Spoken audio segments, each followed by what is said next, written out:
Olá, meu nome é Bruno Gonzalez Nóbrega, eu sou estudante da pós de transportes na Universidade de Brasília e o meu artigo trata sobre Recent Trends on Built Environment and Trip Chain in Studio Designs, ou seja, quais são as tendências de desenho de estudo sobre a influência do ambiente construído no encadeamento de viagens.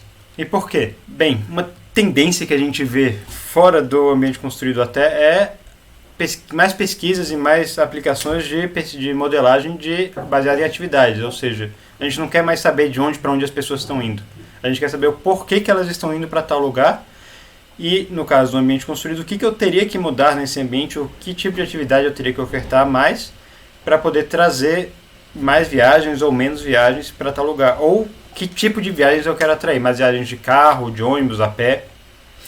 E apesar dessa relação parecer ser óbvia e fazer bastante sentido, o que a gente vê na literatura é que essa influência da forma urbana do ambiente construído no encadeamento de viagens não está bem compreendida, a gente não tem um consenso dessa influência. E por quê? Bem, para entender o porquê a gente precisa primeiro entender alguns conceitos. O ambiente construído ele é bastante descrito nos 5 Ds do Cervero. Desenho da cidade, diversidade do uso do solo, quantos usos diferentes eu tenho por unidade de área, a densidade de pessoas ou de empregos por unidade de área, a acessibilidade ao destino, que essa unidade de área vai ter ao destino, seja ele casa ou trabalho, e a distância para o transporte público. Além disso, o que é o encadeamento de viagens? A gente tem 2 definições principais. A primeira é que seja qualquer número de viagens entre 2 âncoras, sendo âncora uma casa ou um trabalho, um lugar que prende a pessoa num lugar por muito tempo. E a segunda é usada mais pelo governo americano, que é qualquer número de paradas, onde cada parada não demora mais do que 30 minutos.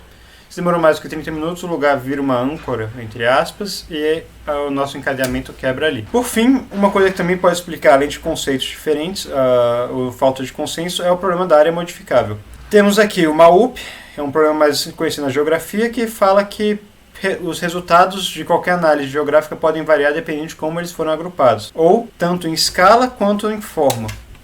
E o self-selection, que diz que as pessoas às vezes não têm influência do ambiente, mas elas escolheram o ambiente pelo ambiente refletir as preferências pessoais delas. Então não faria sentido eu tentar mudar o ambiente porque não alteraria a preferência pessoal da pessoa. Com esses conceitos bem entendidos por nós, a gente fez uma seleção inicial de 980 artigos pesquisados nas principais bases, demos uma lida no título, resumo, abstract, removemos duplicados e tivemos 113 artigos que lemos em sua totalidade. Desses 113, 42 foram selecionados que realmente tratavam do tema e não apenas tangenciavam de uma forma ou outra. Com os artigos em mão, a gente começa a perceber algumas tendências. Primeiro, a gente vê que é um tema que está em crescimento. Aqui nos últimos anos a gente já tem uma tendência, uma média móvel de publicação de 3, quase 4 artigos já por ano, o que está um número bom, a gente espera que cresça mais essa publicação, e indica que é um tema que ainda está em seus primórdios de entendimento mesmo, não faria sentido ter um consenso nesse momento. Além disso, a gente vê que a maior parte esmagadora das pesquisas não está controlando por viés algum, entretanto, existe uma quantidade mais ou menos constante de artigos que verificam ou pelo MAUP, em sua maioria, ou pelo Self-Selection, onde inclusive aqui já em 2020, ou seja, ainda teria mais 5 anos para agregar para ser uma comparação justa, já tem artigos que tratam dos dois, principalmente porque a coleta de dados está ficando mais barata e os autores agora podem não só usar os dados que o governo fornece, mas coletar seus próprios dados da forma que precisa, desagregado, que aí ele pode tanto verificar o MAUP quanto o Self-Selection. Quanto aos resultados em si, a gente percebe que não teve grandes diferenças. É bem o que a literatura já estava reportando. Densidade é uma coisa que, apesar de ser a variável mais pesquisada, não existe consenso algum sobre ela, mas que outras variáveis que caracterizam melhor essa densidade parece dar uma explicação melhor, tal como a diversidade de uso do solo, onde a gente vê que solos mais diversos perto da residência parece ter uma tendência de impactar mais as pessoas ao fazerem cadeias maiores de viagens.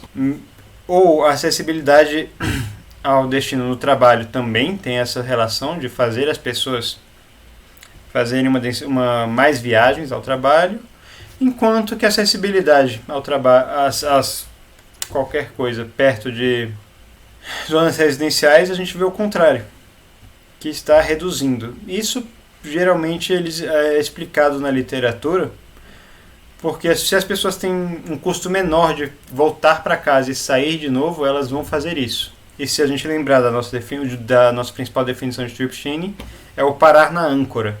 A nossa cadeia é quebrada, então a gente faz encadeamentos menores, porque a gente consegue parar mais vezes em casa.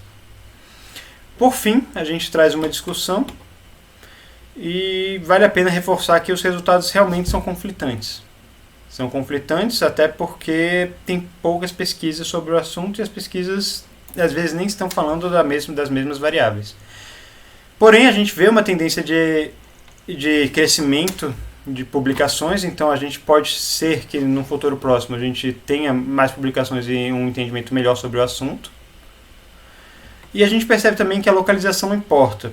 Países que tenham mais desigualdade social reportaram relações bem diferentes de países que não têm essa desigualdade. À medida que a gente entende melhor essa diferença, talvez a gente entenda melhor essa influência também. Vemos o viés, o controle de viés que a gente espera que se melhore e com isso os resultados fiquem mais estáveis.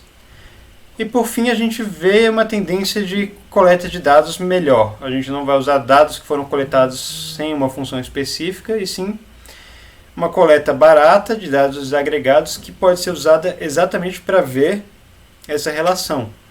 E então a prospecção é que para o futuro a gente até tenha resultados conflitantes, mas os nossos pesquisadores sejamos capazes de explicar com bastante clareza e segurança o porquê que esses resultados foram tão conflitantes assim.